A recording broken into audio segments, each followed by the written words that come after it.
Good morning, my name is Shannon. I'm the Deputy Vice-Chancellor for Research at the University of Canberra, standing in for Stephen Parker, who is currently on university business in China. Good morning, Michelle. Good morning. The Australian government has stated its intention to not send an official force of people to West Africa to help with the Ebola crisis. Is this a reasonable stance? I think Australia should be doing more.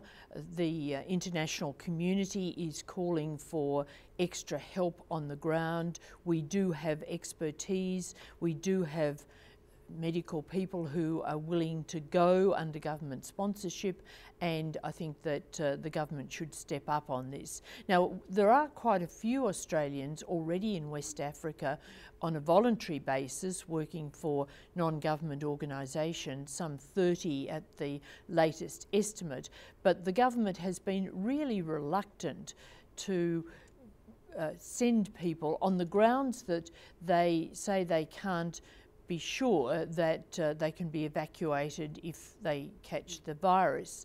Now, given that NGOs make arrangements and given that other countries make arrangements, it does seem very strange that the Australian government couldn't get reasonable guarantees to evacuate people to nations around the African area.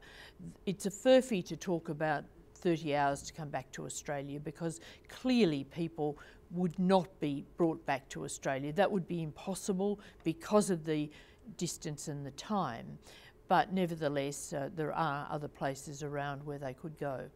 The argument is that they don't have agreements in place for such an eventuality. That is the argument. Now, it is true that a government has a duty of care, and no one would want inadequate arrangements made, but I think that arrangements could be made, whether with other countries or with private organisations, to medevac people out, which were at least satisfactory arrangements. And given the magnitude of this crisis, I think that countries do have an obligation to maximise their involvement. It is true that we've given $18 million, which is a reasonable amount, but not a huge amount.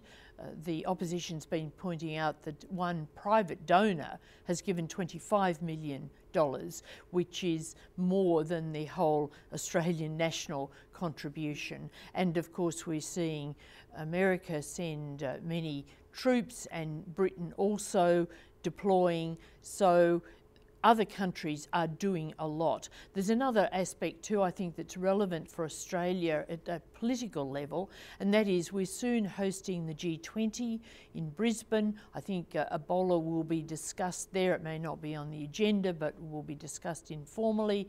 I think there'll be a reference in the communique to the need to contain Ebola, and if we as a host country have not done something more than we're doing now, it won't reflect well on us as a nation. We've seen on TV in the last couple of days the Ebola cases in the US. Is there any real threat that Ebola could spread to Australia? There is always a possibility that a case will come here. We've had people tested. We had a bit of a scare with the Cairns nurse who in the end tested negative. But we don't have, of course, many travellers from West Africa.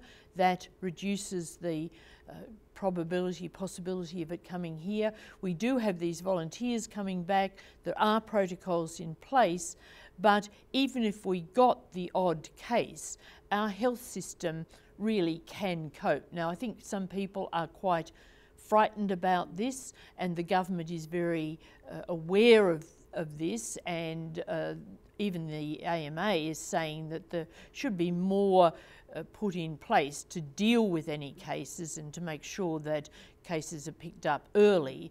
But the risks are low, and the capacity of the Australian health system to deal with an infectious disease like this is really high. So I don't think there should be domestic fear. Now, moving on to another topic related to the G20 then, the Prime Minister has received widespread criticism for saying he would shirt front President Putin at the G20.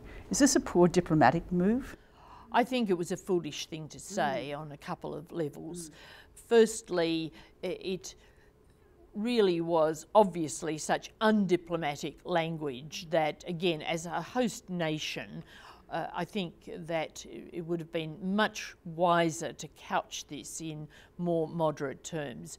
It is reasonable, of course, for Australia to say that if President Putin comes, the government wants more answers over the downing of the aircraft, and it wants to discuss what's happening in Ukraine and Russia's role.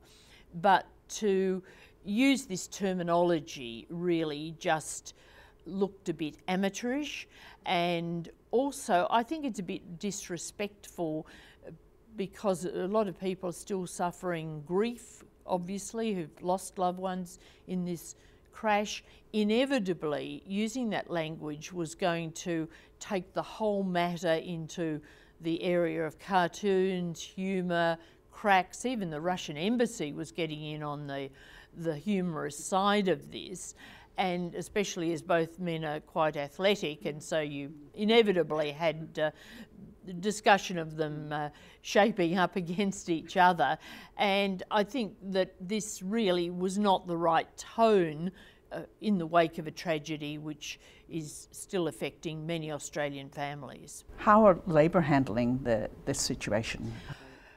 I think Labor tried to score off Tony Abbott over the Putin matter generally. Now, the government didn't want President Putin to come to the G20, but it was not a matter for Australia. It was up to the other G20 countries. There was always going to be a block of countries that said, no, we don't want to ban him.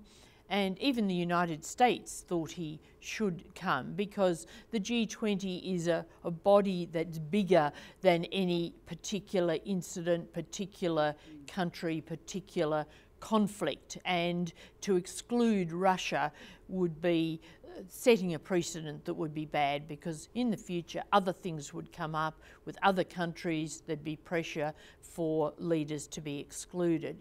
So it wasn't up to Australia.